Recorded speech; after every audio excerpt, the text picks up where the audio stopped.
아가 4장 1절부터 말씀을 나눠보도록 하겠습니다. 4장 1절에 들어가기 전에 지난 시간 3장을 잠깐 살펴보도록 하겠습니다. 지난 시간에 3장에 보면 연기기둥과도 같고 모략과 유향과 장사의 여러 가지 향품으로 향기롭게도 하고 거친 들에서 오는 자와 같이 된 신부는 이라고 나오는 구절이 있었습니다. 자, 우리가 이 자리에 이런 모습으로 나오셨을 거예요. 연기기둥과도 같고 모략과 유향과 또 주님으로부터 여러 가지 향품을 사서 향기롭게 된 우리 모든 성도님들이실 거라고 믿습니다. 연기기둥은 나의 그런 어떤 개성, 나의 속한 것들, 주님이 심지 않은 모든 것들을 태워버린 것. 그렇지만 주님의 생명이 채워졌기에 기둥, 견고한 기둥이라고 주님이 칭찬을 하셨어요. 그리고 모략과 유향은 여러 번 말씀을 드렸듯이 죽음과 부활을 경험하는 겁니다. 또 여러 가지 향품은 장사꾼이 되시는 우리 주님 앞에 가서 돈 없이 값 없이 포도주와 젖을 사서 나로 하여금 주님의 생명으로 향기롭게 되신 거예요. 여기에 나오신 모든 성도님들이 오늘 하루 나를 태워서 연기기둥이 되셨을 것이고 또 죽음도 경험하셨을 것이고 부활도 경험하셨을 것이고 또 내가 가진 처리되지 않은 부분을 팔아서 주님 앞에 가서 회개함으로 팔아서 주님의 생명, 주님의 제사함의 은혜, 주님의 성령 충만한 은혜를 받으셔서 향기롭게 되셨을 것입니다. 혹시 부족한 모습이 있었다면 방금 전에 회개기도 하시고 구하는 기도 하셨잖아요. 우리의 모습이 바로 이 모습이에요. 그래서 이런 신부가 이제는 어떻게 되냐 하면 주님을 모시는 가마가 되어서 즉 주님과 하나가 되어서 천사들의 호의를 받으며 주님이 오실 때까지 치러야 할 영적 전쟁 가운데 승리하며 나아가게 될 것이라고 말씀을 나눴습니다. 자, 우리에게 승리의 원동력이 되는 것은 주님을 내 안에 모심으로 주님이 다 이루신 사실로 사는 것입니다. 그것이 바로 아가 3장 9절 10절에 솔로몬 왕이 자기 연을 만들었는데 입니다. 자, 주님을 우리의 영과 혼과 몸에 모시게 되면 주님은 우리 안에서 당신의 영광을 위해 우리를 영화롭게 하시기 시작을 합니다. 자, 연을 만들었어요. 연이 가마입니다. 솔로몬 왕, 여기서 주님이 타고 다니는 연을 만들었다고 합니다. 누가 만들었을까요? 참 중요합니다. 우리는 주님을 위해서 우리가 변화되어지고 우리가 만들어져 간다고 생각을 해요. 근데요, 성경 아가서에만 봐도 솔로몬 왕이 자기의 연을 만들었다고 그래요. 왕이 우리를 만들어 가시는 겁니다. 우리가 주님을 위해서 변화되어 나가는 게 아니라 주님이 당신의 영광을 위해서 우리를 변화시켜 나가시는 거예요. 무엇으로 만드셨나요? 우리로. 우리 한 분 한 분으로 당신의 연을 만드셨어요. 어떻게 만드셨나요? 레바논 나무와 은과 금으로 만드셨다고 해요. 자, 레바논 나무 성육신을 상징한다고 합니다. 주님의 인성, 거룩하고 온유한 그런 인성을 나타낸다고 말씀을 드렸었죠. 자, 육체로 오셔서 겸손과 온유와 또 죽으시기까지 사랑으로 본을 보여주심으로 우리로 그 사랑을 따르게 하셨습니다. 자, 그 다음에 은이에요. 구속, 예수님의 구속을 의미한다고 말씀드렸습니다. 그 사랑으로 우리의 죄와 허물과 연약함, 부족함까지 씻으셨고 금, 신성, 믿음, 부활의 능력을 말한다고 말씀드렸습니다. 주님의 이이신 생명으로 우리에게 채우심으로 거룩하시고 완전하신 하나님의 형상을 만들어 나아가십니다. 자, 우리가 주님의 겸손하고 온유하고 그 사랑을 입어서 그대로 행하고 있다면 우리가 연으로 만들어져 가고 있는 거예요. 주님의 손에 의해서. 그리고 우리가 실수하고 죄와 허물이 드러나면 십자가 앞에 나아가서 회개하면 만들어져 가고 있는 겁니다. 그리고 그것을 믿음으로 행하고 부활의 능력을 체험하고 있다면 또 만들어져 나아가고 있는 겁니다. 이것이 솔로몬 왕이 곧 주님이 만든 우리의 모습입니다. 자, 이와 같이 우리는 주님을 모시고 다니는 가마가 되므로 주님과 함께하는 만큼 주님은 우리를 가장 아름다운 가마로 만드실 것이며 우리는 그분이 유일하신 참 하나님, 만왕의 왕이 되시고 만주의 주가 되심을 늘 고백하고 사모하는 신부가 될 것입니다. 자, 가마를 아름답게 하신 같이 빛나고 깨끗한 세마포를 입게 될 것이며 이와 같다면 훗날에 어떻게 되나 한번 보세요. 우리는 그분의 자랑과 영광과 찬송이 될 것입니다. 이것이 3장 마지막 절에 나옵니다. 솔로몬 왕을 보라. 혼인날 마음이 기쁠 때에 모친의 씌운 면류관이 그 머리에 있구나입니다. 자, 이제 이게 뭐라고 말씀을 드렸습니까? 주님이 오시는 날, 혼인날에 마음이 기쁠 때에 교회를 통해서 우리 각자가 주님의 머리에 면류관이 된다라고 말씀을 드렸어요. 영광과 찬송이 되고 우리 자신이 주님의 자랑이 된다라고 말씀을 드렸습니다. 자, 우리가 이와 같이 변화되고 있다라는, 주님의 손에 의해서 만들어져 나아가고 있다라는 것을 믿으시기 바랍니다. 그리고 기뻐하시기 바랍니다. 자, 4장 1절부터 5절까지는 신부에 대한 주님의 8가지 칭찬이 나오고, 이 8가지 칭찬이 신부에게 이루어져야 비로소 주님의 머리에 씌운 면류관, 영광과 찬송, 주님의 자랑이 되어오는 것입니다. 또 이 8가지 칭찬은 신부의 성숙한 상태를 말해주고 있는 것입니다. 자, 4장 1절 한번 보도록 하겠습니다. 자, 그럼 다 같이 한번 읽어보도록 하겠습니다. 시작. 내 사랑, 너는 어여쁘고도 어여쁘다. 너울 속에 있는 내 눈이 비둘기 같고 내 머리털은 길르앗산 기슭에 누운 무리염소 같구나. 아멘. 자, 1절부터 5절까지 비유로 말씀을 하시기 때문에 어색하실 수는 있으세요. 하지만 쉽게 제가 표현을 했습니다. 한번 보시겠습니다. 자, 눈하고 머리털 기억을 하세요. 첫째 눈, 두 번째 머리털. 자, 다음 넘겨주시죠. 자, 첫 번째 칭찬을 하신 것은 눈을 비유로 해서 칭찬을 해주셨습니다. 자, 비둘기 같은 눈. 자, 비둘기는 뭘 의미한다고 말씀을 드렸죠? 성령님. 그러면 성령님의 시각을 가진 눈을 주님이 칭찬하시는 것입니다. 자, 성령님의 시각으로 여기 계신 우리 모든 성도님들 보고 계시죠? 자, 그러면 주님을 보는, 주님의 얼굴을 보는, 주님의 마음을 보는 통찰력을 가진 성숙한 상태인 것을 나타내고 있습니다. 자, 너울 속에 있는 내 눈은 비둘기 같고라고 말씀을 드렸는데, 너울은 왜 우리 면사포 쓰면 이렇게 앞에 가리는 거, 그래서 왜 나중에 신랑한테만 쏙쏙 보여주는 거 있잖아요. 그거라고 생각을 하시면 되세요. 그래서 너울 속에 있다는 건 나의 사랑하는 주님께만, 오직 주님만을 위한, 주님을 보기 위한 눈, 세상을 보는 것이 아니라, 좌우에 치우쳐서 보는 것이 아니라, 뒤를 돌아보는 것이 아니라 오직 앞에 있는 주님만을 보겠다라는 뜻으로 너울 속에 가려졌다라는 거예요. 그래서 나중에 주님한테만 보여주겠다. 이제 이런 의미로 생각을 하시면 됩니다. 자, 두 번째, 아까 머리털. 머리털은 제가 읽어드릴게요. 기억이 안 나시죠? 길르앗산 기슭에 누운 무리염소 같다라고 얘기를 해요. 자, 머리털은 1장에서도 따은 머리로 설명을 드린 적이 있어요. 머리털을 의미하는 건 딱 이거 생각하세요. 아까 비둘기 그러면 성령님 그거잖아요. 머리털은 뭐냐면 헌신과 능력. 우리의 헌신과 능력을 머리털로 비유를 한다라고 생각을 하세요. 성경상에서. 머리털이 근데 어떻게 되어 있다 그랬죠?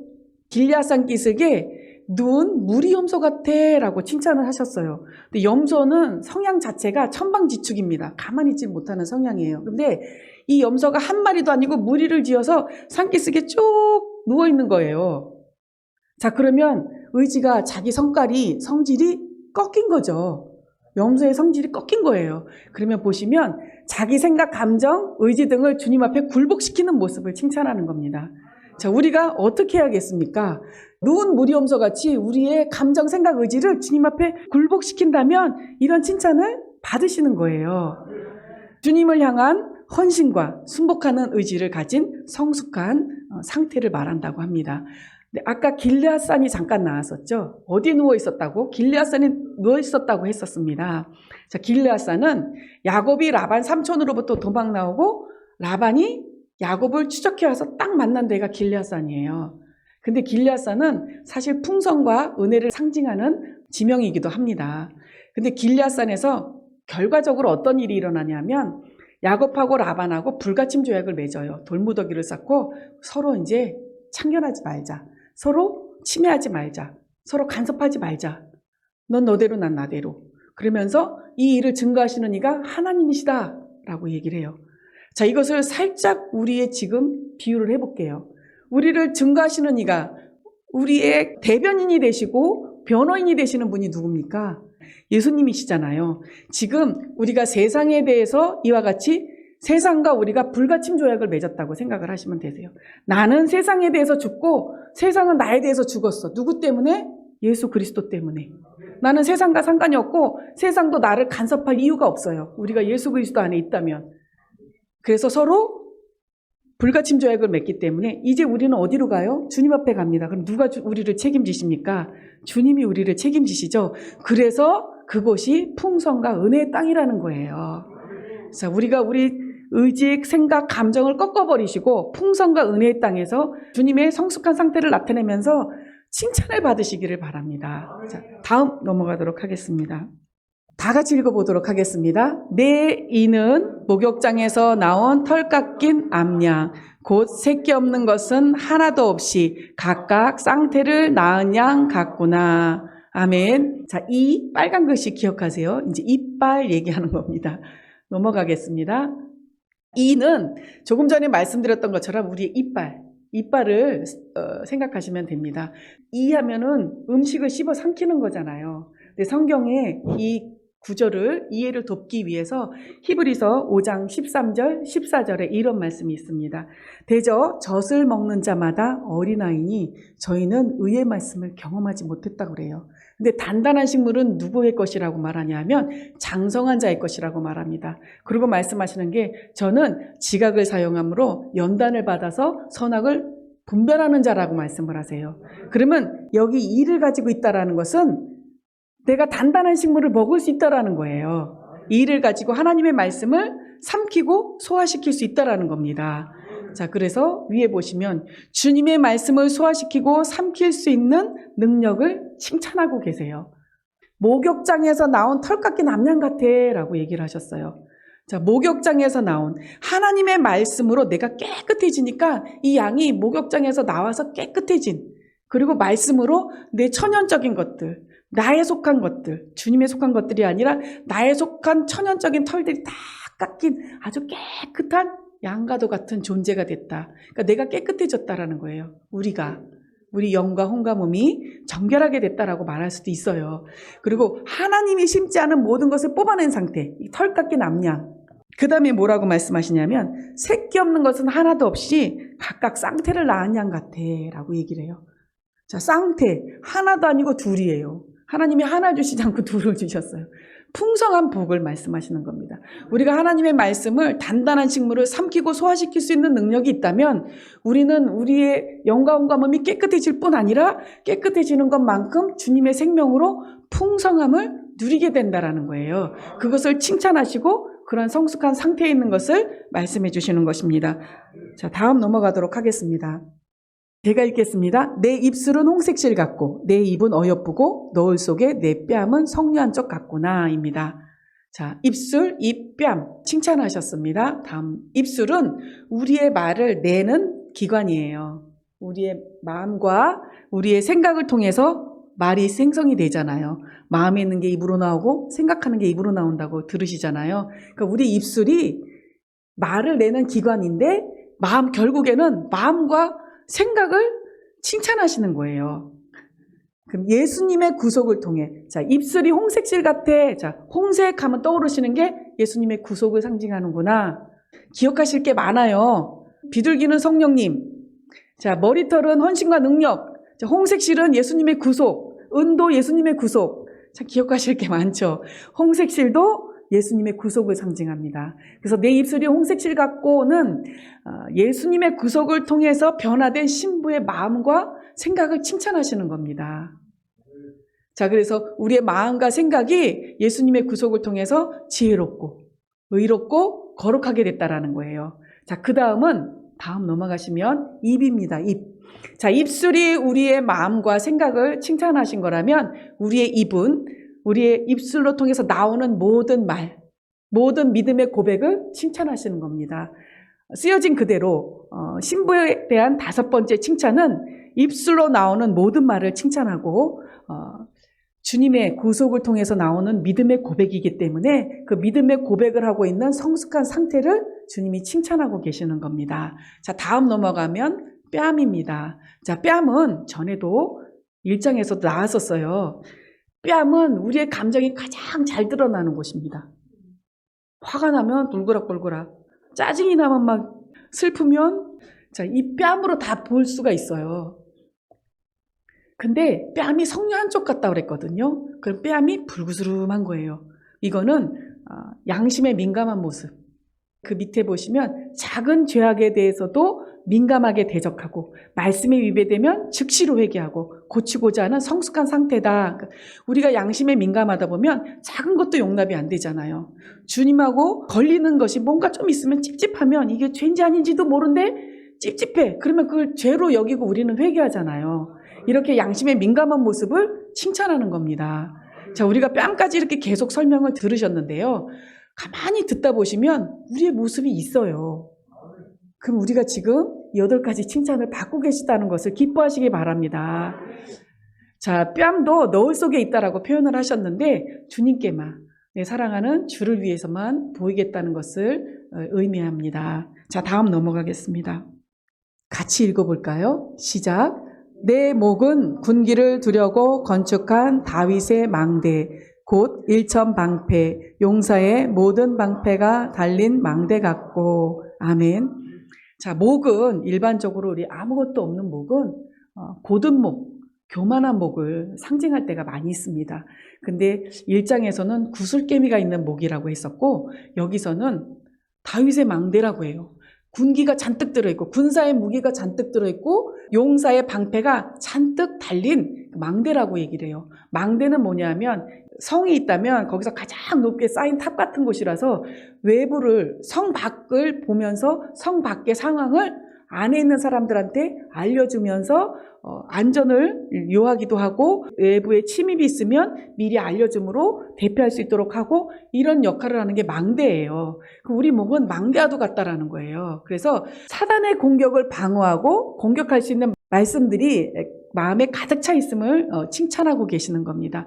다윗의 망대, 곧 군기를 두려고 건축한 다윗의 망대라고 하고 일천방패, 용사의 모든 방패가 달린 망대라고 말씀을 했습니다. 그러면 군기는 사탄을 공격할 수 있고 방패는 사탄을 막을 수가 있잖아요. 우리가 공격하고 막을 수 있는 건 하나님의 말씀입니다. 그래서 하나님의 말씀으로 우리 마음에 가득 차 있는 것을 칭찬하고 있고 또 모든 말씀에 순종하고 사탄에 대해서는 대적하여 마음을 지킬 수 있는 아주 강력한 의지를 가지고 있는 성숙한 상태를 칭찬하고 계십니다.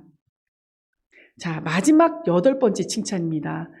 제가 읽겠습니다. 내 두 유방은 백합화 가운데서 꼴을 먹는 쌍태 노루새끼 같구나. 유방이라는 단어를 기억하시고 다음 넘어가도록 하겠습니다. 자, 머리털은 헌신과 능력이라고 했고 유방은 기억하실 게 있어요. 영양 섭취와 영양 공급. 자, 유방은 그것을 의미한다라고 기억을 하시고 보시면 됩니다. 자, 자기 의지를 꺾는 훈련을 받았어요. 받았다는 걸 어디서 칭찬을 받으셨죠? 길리앗산 기슭에 누운 무리 염소 같구나 라고 하면서 우리 의지를 꺾었다는 것을 칭찬받은 것이 있었습니다. 그리고 강력한 의지를 얻었습니다. 어디서요? 방금 전에 목에서 비유를 하시면서 칭찬받은 것. 군기를 두려고 건축한 다윗의 망대, 용사들의 모든 방패가 있는 망대라고 해서 강력한 의지가 있는 것을 칭찬을 했습니다. 자, 죄와 사탄을 이기는 자에게, 이제 이러한 자들에게 하나님은 본격적으로 생명나무 실과를 주어 먹게 하시는데 이 모습이 바로 백합화 가운데서 꼴을 먹는 모습. 자, 백합화 하면은 어원이 기쁨을 가지고 있다라고 말씀을 드렸습니다. 즉 기뻐하고 즐거워하며 주님으로부터 생명을 공급받고 있음을 칭찬하고 계시는 것입니다. 밑에 보시면 생명나무 실과를 먹고 다른 이들에게 생명을 공급하기 위해라고 말씀을 드렸는데 먼저는 공급을 하려면 저희가 먼저 채워져야 되시잖아요. 영양 섭취를 내가 먼저 한 다음에 다른 이들에게 공급하기 위해서 한쪽으로 치우치지 않고 영양 섭취를 골고루 하고 있는 거예요. 자, 이거는 쌍태 노루 새끼 같구나. 쌍태, 쌍둥이잖아요. 아까는 양을 말했지만 지금은 동일하게 똑같은 모습으로 은혜와 진리를 받아들이고 믿음과 행함을 받아들이고 구원과 심판을 받아들이고 율법과 복음을 받아들이는 거예요. 한쪽으로 치우쳐서는 아니 됩니다. 율법만 있어서도 안 되고 또 은혜만 있어서도 안 되고 또 복음만 있어서도 안 되고 심판만 있어서도 안 됩니다. 이 모든 것들이 동일하게 골고루 우리에게 생명이 될 수 있도록 주님으로부터 우리가 기쁜 마음으로 공급받고 있다라는 거예요. 자, 여기까지가 8가지의 칭찬이고 신부의 성숙한 상태입니다. 자, 그러면 한번 짧게 집어가 볼 테니까 내가 과연 거기에 속해 있는가 한번 기억을 해보세요. 자, 첫째는 뭐로 비유를 하셨죠? 눈. 우리가 눈이 성령님의 시각으로 오직 주님만을 보고 주님만을 통찰하는 그런 눈을 가지고 계십니까? 아멘이세요? 자, 그 다음에 머리털. 자, 머리털이 길앗산 기슭에 누운 무리엄소. 우리의 의지와 생각과 감정 모든 것을 꺾으셨습니까? 그래서 그것으로 인해서 주님이 공급해 주시는 풍요로운 은혜를 받고 계십니까? 자, 그 다음에 이입니다. 우리가 하나님의 말씀, 단단한 식물, 의의 말씀을 씹고 삼키고 소화시키고 계십니까? 그것으로 인해서 또 풍성한 은혜를 누리고 계십니까? 자, 그 다음에 우리의 입술, 우리 마음과 생각은 어떠하신가요? 변화를 받으셨습니까? 예수님의 구속으로 변화를 받으셨습니까? 자, 그래서 우리 입으로 나오는 고백이 다 믿음의 고백이세요? 자, 그 다음에 뺨. 자, 이렇게 살다 보니까 우리가 늘 민감해져요. 하나님의 말씀으로 공급을 받다 보니까 하나님 앞에 우리의 의지를 굴복하고 하나님의 생명으로 공급을 받다 보니까 우리가 민감해질 수밖에 없습니다. 그래서 우리의 민감해진 모습으로 늘 우리의 죄와 허물과 연약함과 나약함이 발견될 때마다 우리가 주님 앞에 나아가 회개하면서 늘 주님을 의지하고 계십니까? 자, 그 다음이 뭔가요? 목. 자, 우리가 이제는 이런 모든 것들을 통해서 강력한 의지를 가지셔야 돼요. 이제는 이 의의 말씀을 경험해서 이 모든 말씀을 내 모든 영과 혼과 몸에 가득 채워서 어떤 사단의 공격으로부터도 내가 내 마음을 지켜낼 거야. 내 생명을 지켜낼 거야. 우리 영과 혼과 몸 안에 주님이 와 계시잖아요. 천국을 이루고 계시잖아요. 지켜내지 않는다면, 하나님의 말씀으로 하나님의 생명으로 지켜내지 않는다면 우리의 마음이 천국이 무너지고 하나님의 생명을 빼앗겨 버리실 것입니다. 그러기 위해서 우리는 철저하게 강력한 의지를 가지고 지켜내셔야 됩니다. 자, 마지막 유방. 이러기 위해서는 우리는 날마다 일용할 양식을 구하세요. 골고루 영양 섭취를 충분히 하시기 바랍니다. 그래서 오늘 우리에게 필요한 양식을 주셔서 그 양식으로 말미암아 우리가 하나님 안에서 이제는 영양 섭취하는 것에 끝나는 것이 아니라 나중에 공급하는 자리까지 나아가셨으면 좋겠습니다. 다음 넘어가시면 제가 한 가지를 빠뜨렸는데 7장에 보면 영양을 공급하고 있는 신부의 모습이 나오기 때문에 성장하는 걸 아가서에서 주님이 너무나도 명확히 보여주셨어요. 우리가 지금 4장에서는 주님으로부터 골고루 영양 섭취를 하고 있는 모습을 유방으로 비유를 하셔서 꼴을 먹는 노란 색깔 맨 위에 꼴을 먹고 있는 쌍태노루 새끼 같구나. 영양 섭취를 골고루 하고 있는 그런 모습을 보여주셨는데 밑에 보시면 두 유방은 암사슴의 쌍태 새끼 같고, 자, 꼴을 먹는 글자가 빠져버렸죠. 밑에 보시면 이미 가지고 있는 최고의 영양 섭취된 것을 가지고 복음을 전하는 신부의 단계까지 올라갑니다. 물론 우리가 영양 섭취는 저 때도 계속 해야 돼요. 왜냐하면 주님이 일용할 양식을 구하라고 하셨잖아요. 일용할 양식은 늘 구하셔야 되지만 여기서는 못하는 걸 저기서는 다른 이들에게 공급을 하고 있다라는 거예요. 7장에서는 성장한 모습입니다. 근데 밑에 보시면 위에는 주님이 영양 섭취를 하고 있는 신부를 칭찬한 모습이지만 밑에는 영양 공급을 받고 있는 신실한 성도들로부터 신부가 칭찬을 받는 거예요. 왜냐하면 받은 은혜가 크니까. 나에게 주님을 알려줬으니까 그들로부터 또 칭찬을 받는 겁니다. 우리가 주님으로부터 칭찬받는 자, 주님의 생명이 풍성한 자는 예루살렘 여자들로부터 사랑을 받는다고 하잖아요. 그러니까 이렇게 칭찬을 받는 그러한 장성한 분량까지 성장하시는 저와 우리 모든 성도님들이 되시기를 바랍니다. 자, 다음 넘어가도록 하겠습니다. 다 같이 읽어보겠습니다. 시작. 날이 기울고 그림자가 갈 때에 내가 모략산과 유양의 작은 산으로 가리라. 나의 사랑, 너는 순전히 어여뻐서 아무 흠이 없구나. 아멘. 자, 어디서 많이 봤네? 혹시 이러시는 분 계세요? 나왔었어요. 똑같은 구절이. 날이 기울고 그림자가 갈 때에, 자, 다음 넘겨주시면 확인을 시켜드리겠습니다. 2장 17절에 날이 기울고 그림자가 갈 때에 돌아와서 베데르 산에서의 노루와 어린 사슴 같아여라. 자, 이거는 날이 기울고 그림자가 간다는 것은 내게 어떤 문제가 생겼을 때예요. 내게 극복하기 힘든 문제, 내가 어둠의 문제가 생겼을 때예요. 그때 밑에 2장에서는 신부가 주님과의 관계를 방해하는 작은 여우, 자기 안에 있는 어둠의 문제가 생겼을 때 해결될 때까지 주님한테 기다려달라고 했었거든요.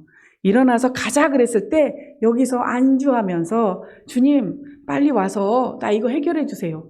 그러면 내가 그때 주님하고 같이 갈게요. 이렇게 했던 신부예요. 그랬는데 지금은 어떤지 한번 보겠습니다. 자, 날이 기울고 그림자가 갈 때 동일하게 내 안에 방해하는 작은 여우가 생겼어요. 포도원의 꽃을 떨어뜨려서 열매를 맺지 못하게 하는 작은 여우가 생겼네요. 그리고 어둠의 문제, 너무 힘든 문제가 생겼어요. 그랬더니 신부가 하는 고백이 내가 모략산과 유양의 작은 산으로 가리라라고 담대하게 외칩니다.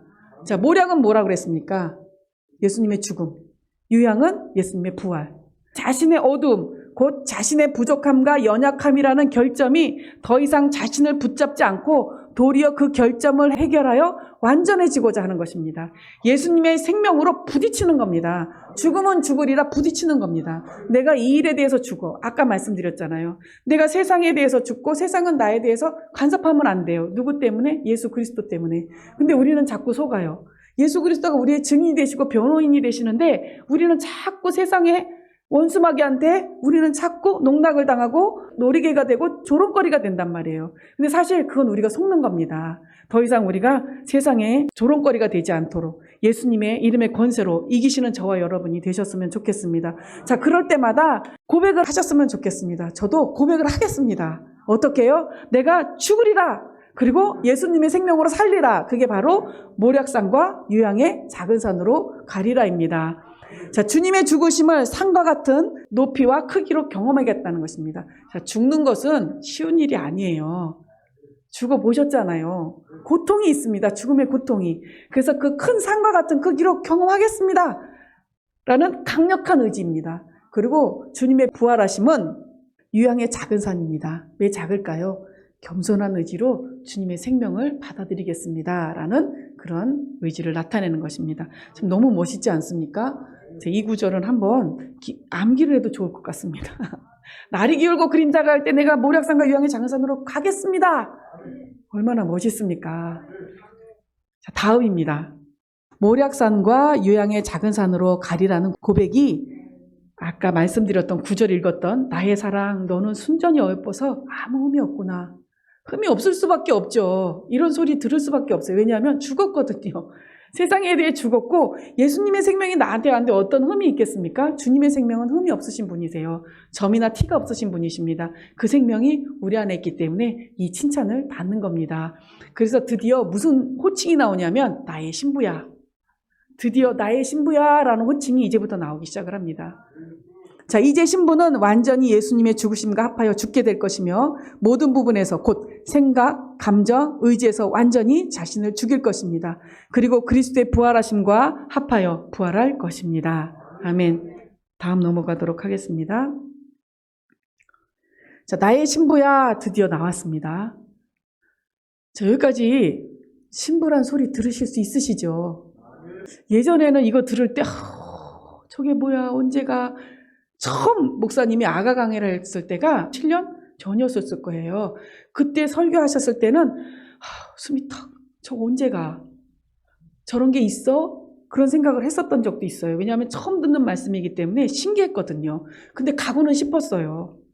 근데 언제가 그랬는데 지금 딱 들으면서 참 너무 해볼만 하다 하는 거예요. 왜냐하면 하고 있잖아요. 비록 넘어지지만. 자, 나의 신부야 너는 레바논에서부터 나와 함께하고 레바논에서부터 나와 함께 가자. 아마나와 스닐과 헤르몬 꼭대기에서 사자굴과 표범산을 내려다 보아라. 사자굴과 표범산을 내려다 보렴. 축복입니다. 넘어가겠습니다. 자, 레바논은 승천의 단계를 말합니다. 자, 레바논 산맥의 유명한 세 산이라고 합니다. 아마나와 스닐과 헤르몬 꼭대기에서라고 조금 전에 읽었죠. 거기서 사자굴과 표범산을 내려다 보아라 라고 말씀을 드렸잖아요. 한 산맥의 세 산은 삼위일체이신 하나님의 큰 은혜를 상징합니다. 곧 이 승천의 단계에 있는 그 은혜를 받으신 거예요. 자, 아마나와 스닐과 헤르몬 꼭대기가 천국을 말한다면 사자굴과 표범산은 원수마귀 사단이 장악하고 있는 공중을 의미합니다. 자, 승천의 단계를 보이시고 승천과 연합한 위치에서 내려다봄으로 원수마귀를 대적 그리고 심판하게 하십니다. 자, 다음 넘어가도록 하겠습니다. 자, 여기서는 설명할 게 너무 많고 한데 이거는 집에 가셔서 1장부터 시간이 되시는 대로 목사님의 설교 말씀을 쫙 한번 들어보세요. 그러면 이게 그거구나 하고 이해가 되실 거예요. 1장에선 주님을 만났어요. 그래서 모든 환경을 통해서 주를 의지하고 바라보고 기도하고 순종하며 나아가다가 주님이 잔치상에서 베풀어 주세요. 왜냐하면 주님이 우리한테 은혜를 주지 않으면 우리는 안 가는 사람들이에요. 우리 어렸을 때 생각해 보세요. 우리 기도하고 응답 안 주면 주님을 아마 못 믿었을 겁니다. 근데 어린 신앙에는 주님이 즉각 응답해 주세요. 막 기적 같은 일도 일어나고 놀라운 일들을 많이 응답 주시거든요. 그런 것들이 왕이 상에 앉아서 우리에게 배설해 주시는 잔치상과도 같은 은혜를 주시는 겁니다. 그래서 그것으로 인해서 나의 나독이름이 향기를 토하는 그리스도의 향기를 바라기 시작하는 단계가 1장의 신부의 모습이었었어요. 2장에서는 이러한 신부가 성장하면서 죽음이 무엇인지, 부활이 무엇인지를 경험하게 하시는 그런 과정이 나왔었습니다. 그게 바위 틈 낭떠러지 은밀한 곳에 있는 나의 비둘기야라는 구절이고요. 또 3장에서는 새 생명으로 사는 삶으로 변화된 게 나왔었어요. 뭐냐면 왜 신부가 주님의 임재를 잃어버려서 익숙한 침상, 익숙한 곳에서 주님을 찾았는데 못 찾았어요. 성중에 돌아다녀요. 성중에 행순하는 자들한테 물어봐요. 아무도 몰라요. 찾을 수가 없었어요. 큰 길에서나 길에서나 다 찾아도 찾을 수가 없었어요. 근데 어떻게 찾았다고요? 그들을 떠나자마자 마음에 사랑하는 자를 만나서. 여기서 키포인트 말씀드렸던 게 있어요. 주님은 우리를 떠나시는 분이 아니십니다. 우리의 방법이 주님을 가린 거예요. 성중에 행순하는 자들을 만나고 큰 길에서 만나고 내 방법대로 주님을 막 찾아 헤매고 내 목적을 위해서 내 방법을 동원하다 보니까 주님을 놓쳐버린 거예요. 2장에서. 그러다 보니까 주님의 임재를 놓쳤던 걸 3장에서 그들이 떠나자마자 내가 그것들을 다 내려놓자마자 내 마음에 사랑하는 자를 만난 거예요. 그래서 새 생명을 얻고 첫사랑을 회복을 하면서 주님의 가마가 된 거예요. 그게 3장이었습니다. 자, 이제 4장 모략산과 유향의 작은 산으로 가리라 믿음의 고백을 하면서 승천의 단계까지 죽음과 부활을 경험한 우리를 그냥 내버려 두실 주님이 아니십니다. 죽음과 부활을 경험했다면 반드시 승천의 단계에서 이기는 자로 만드신다는 거예요. 죽음과 부활과 승천까지 가야 이런 분들이 이기는 자예요. 그래서 어떻게 말씀하셨어요? 아마나와 스닐과 헤르몬 꼭대기에서 사자굴과 표범산을 내려다 보렴. 밟아라 이겁니다. 이겨라. 자, 그러한 모습까지 우리를 인도하셨다고 믿으시기 바랍니다. 자, 여기까지는 다 목사님의 설교를 통해서 익히 잘 알고 계신 말씀이지만 성경으로 한번 더 짚으면서 확증을 해 나아가는 과정입니다. 자, 오늘의 마지막 구절을 읽고 또 마무리를 하도록 하겠습니다. 4장은 오늘 9절까지밖에 할 수가 없을 것 같습니다. 그래서 9절을 마지막으로 살펴보고 마무리하도록 하겠습니다. 자, 다음 넘겨주시면 나의 누이 나의 신부야. 호칭이 하나 더 붙었습니다. 승천의 단계를 경험하다 보니까 호칭이 하나 더 붙었습니다. 나의 누이 나의 신부야. 내가 내 마음을 빼앗았구나. 내 눈으로 한번 보는 것과 내 목에 구슬 한 깨미로 내 마음을 빼앗았구나 입니다. 자, 다음 넘어가시면 누이는 우리가 본성이 하나 된 형제지간에 할 수 있는 단어예요. 그러면 여기서 내 누이라는 것은 주님하고 우리가 한 생명, 주님과 본성이 하나 된 자라는 거예요. 그래서 누이 곧 주님의 생명과 하나가 될 때 주님의 마음을 빼앗을 수 있습니다. 자, 내 눈으로 한 번 보는 것과 내 목에 구슬 한 깨미로 주님의 마음을 우리가 뺏었다고 그래요. 내 눈으로 한 번 보는 것, 주님은 한 번 보고 안 보고 또 한 번 보고 안 보고 이게 아니라 한 번 본다는 것은 오직 그분만 본다는 거예요. 오직 주만 본다는 거예요. 우린 처음에는 보고 안 보고 하셨잖아요. 자, 이제는 오직 주만 바라보는 우리가 되셨기에 주님의 마음을 빼앗는 저와 여러분이 되시길 바랍니다. 내 목에 구슬 한 깨미. 자, 모든 말씀에 구슬 한 깨미는 말씀에 순종하는 것을 의미합니다. 자, 모든 말씀에 순종하겠다는 결심이 주님의 마음을 빼앗아 버린 거예요. 이러한 자를 주님이 사랑하십니다. 주님의 죽으심에 연합하고 부활하심에 연합함으로 주님의 승천하심에 연합하고 그로 인해 사단을 대적하고 오직 주님만 바라보고 주님의 모든 말씀에 순종하겠다는 태도를 가지는 것이 주님의 마음을 빼앗는 신부입니다. 자, 우리가 주님의 마음을 간절히 원하시잖아요. 알지 못하는 주님의 마음을 더 알길 원하고 주님의 사랑을 듬뿍 받고 있음에도 불구하고 우리는 그 사랑을 더 갈망합니다. 자, 그러기 위해서는 우리의 모습이 이와 같이 주님하고 연합한 상태에서 날마다 죽음과 부활과 승천을 경험해서 이기는 자로 나오신다면 주님이 사랑할 수밖에 없는 존재가 된다라는 것을 믿으시고 그와 같이 좀 어려움이 있으시더라도 나아가는 그 길이 피곤하고 곤비할지라도 힘을 내셔서 승리하시면서 나아가시는 저와 여러분이 되시기를 바랍니다. 자, 말씀 생각하시면서 주여 한번 하시고 기도하겠습니다.